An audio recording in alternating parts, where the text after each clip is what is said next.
آج ہم ایک ایسی شخصیت کی بات کر رہے ہیں جو اسلامی تاریخ کے بالکل مرکز میں تو ہے، لیکن ان کی کہانی ایک پیچیدہ پہیلی کی طرح ہے۔ جی، ایک ایسا نوجوان جو پیغمبر اسلام کا ذاتی خادم تھا، وہ کیسے اسلامی قانون اور عقیدے کے سب سے بڑے ستونوں میں سے ایک بن گیا؟ بالکل، ہم بات کر رہے ہیں انس بن مالک کی، جو حدیث روایت کرنے والے تیسرے سب سے بڑے صحابی ہیں۔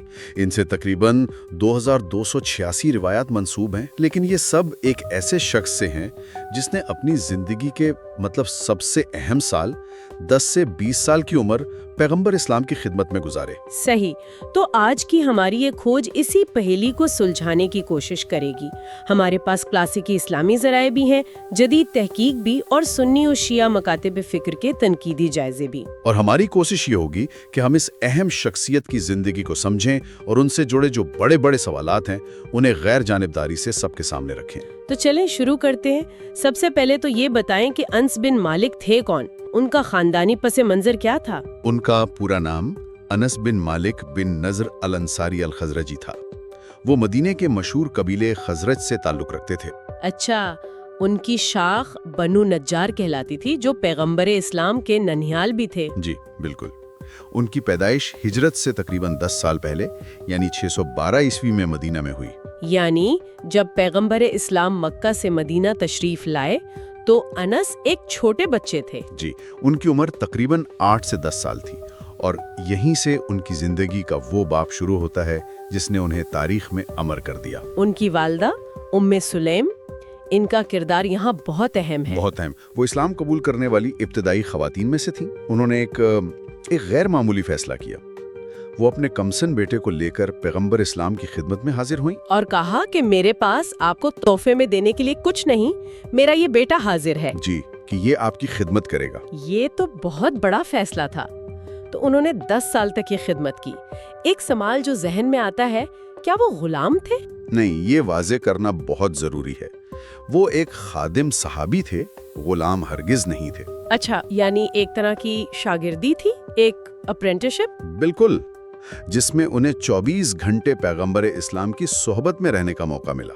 وہ ان کے ذاتی کام کرتے، ان کے ساتھ سفر کرتے، اور ان کی زندگی کے ہر پہلو کو بہت قریب سے دیکھتے رہے۔ اور یہ سلسلہ پیغمبر اسلام کے وصال تک، یعنی 10 سال تک جاری رہا؟ جی، وصال کے بعد وہ کچھ عرصہ مدینہ میں رہے، پھر اسلامی فتوحات کے بعد بصرہ منتقل ہو گئے، جو آج کے عراق میں ہے۔ جی، اور اپنی باقی زندگی وہیں گزاری۔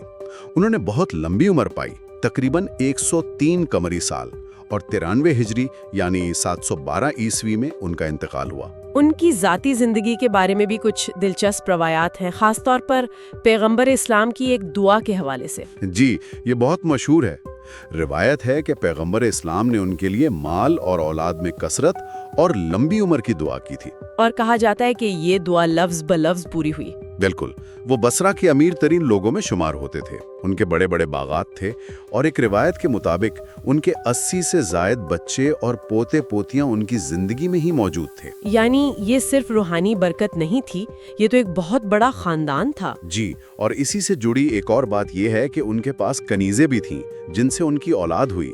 انہوں نے غلاموں کو آزاد بھی کیا، جن میں سب سے مشہور سیرین تھے، جو آگے چل کر مشہور عالم محمد ابن سیرین کے والد بنے۔ ٹھیک ہے، یہ تو ہوئی ان کی زندگی کی ایک بنیادی تصویر، لیکن یہاں سے اصل سوالات شروع ہوتے ہیں۔ جی، سب سے بڑا تضاد یہ ہے کہ ایک بچہ جس کی عمر 10 سے 20 سال کے درمیان ہو، وہ 2286 احادیث کیسے یاد رکھ سکتا ہے؟ اور ان میں صرف روزمرہ کے واقعات نہیں ہیں۔ نہیں، ان میں پیچیدہ قانونی اور مذہبی تفصیلات بھی شامل ہیں۔ یہ بات آسانی ہے سمجھ میں نہیں آتی۔ آپ نے بالکل صحیح جگہ انگلی رکھی ہے۔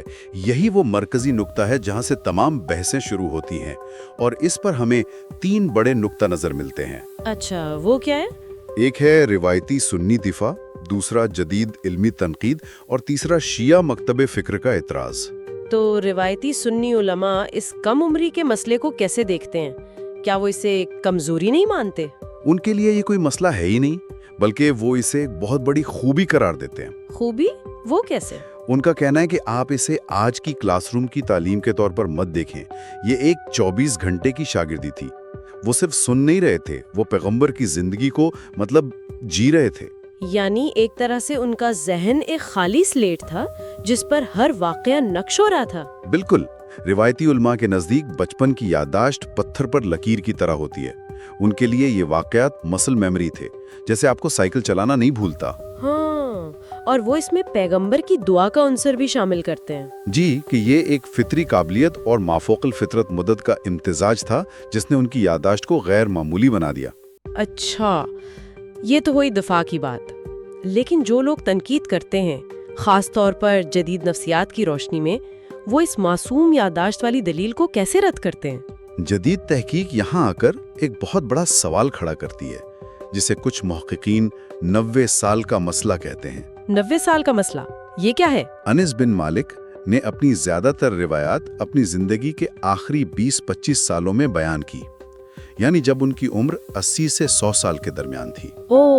جدید نفسیات ہمیں بتاتی ہے کہ بچپن کی یادیں وقت کے ساتھ بدلتی ہیں، ان میں بعد کے تجربات اور خیالات شامل ہو جاتے ہیں، وہ کوئی ویڈیو ریکارڈنگ نہیں ہوتی۔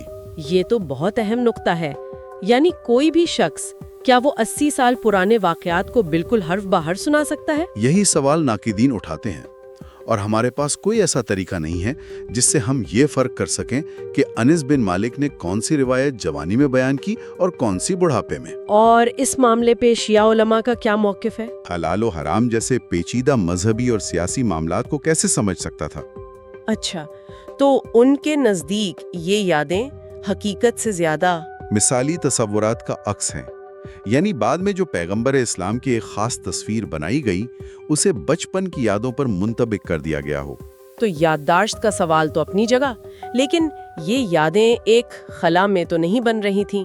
انس بن مالک کی زندگی کا بڑا حصہ ایک ایسے دور میں گزرا جہاں ہر لفظ کے سیاسی معنی تھے۔ اور یہی اس کہانی کا دوسرا بڑا باب ہے، سیاست۔ انس بن مالک بصرہ میں رہتے تھے، جو اموی حکومت کا ایک بہت اہم مرکز اور فوجی چھاونی تھی، اور وہاں الحجاج بن یوسف جیسا سخت گیر گورنر بھی تھا۔ اس ماحول میں غیر جانبدار رہنا تقریباً ناممکن تھا۔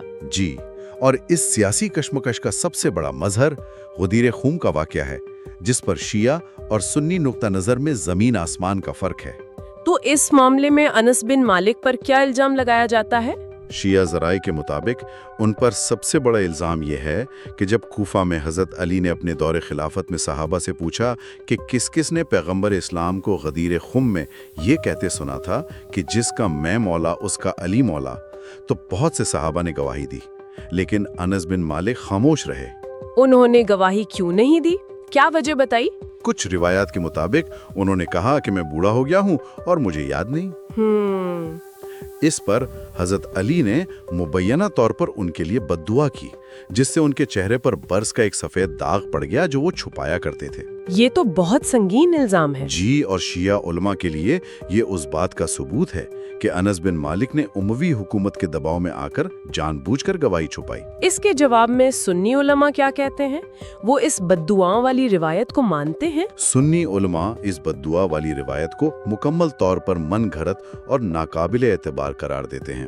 تو پھر ان کے نزدیک حقیقت کیا ہے؟ ان کا موقف یہ ہے کہ انس بن مالک نے غدیر خم کی روایت بیان کی ہے اور یہ سنی کتابوں میں موجود ہے، لیکن شاید اس زور اور اس تشریح کے ساتھ نہیں جس کی شیعہ توقع رکھتے ہیں۔ تو ان کی خاموشی کی وجہ؟ سنی علماء کے نزدیک ان کی سیاسی معاملات پر نسبتاً خاموشی فتنے اور خانہ جنگی سے بچنے کے لیے ایک اصولی غیر جانبداری تھی۔ وہ اسے بزدلی نہیں بلکہ ایک دانشمندانہ فیصلہ قرار دیتے ہیں۔ لیکن ناقدین یہ بھی کہتے ہیں کہ ان کی روایات میں حکمرانوں کی اطاعت پر بہت زور ملتا ہے، جو اموی حکومت کے لیے سیاسی طور پر بہت فائدہ مند تھا۔ یہ الزام بھی موجود ہے، لیکن اس کی تصویر اتنی سادہ نہیں ہے۔ اچھا، دوسری طرف یہ بھی ایک تاریخی حقیقت ہے کہ بصرہ کے سخت گیر اموی گورنر الحجاج بن یوسف نے انس بن مالک کی سرعام توہین کی، ان کی گردن پر مہر لگائی اور انہیں دھمکیاں دی۔ یہ واقعہ تو ثابت کرتا ہے کہ وہ حکومت کے مکمل اعلی کار نہیں تھے۔ جی، اور اس سے بھی اہم بات یہ ہے کہ انہوں نے حضرت علی کی فضیلت میں حدیث طیر یعنی پرندے والی مشہور حدیث بھی روایت کی ہے۔ یہ وہی مشہور واقعہ ہے جس میں ایک بھونا ہوا پرندہ، جی، جس میں پیغمبر اسلام نے دعا کی کہ اے اللہ اپنے سب سے محبوب بندے کو بھیج تاکہ وہ میرے ساتھ یہ کھائے۔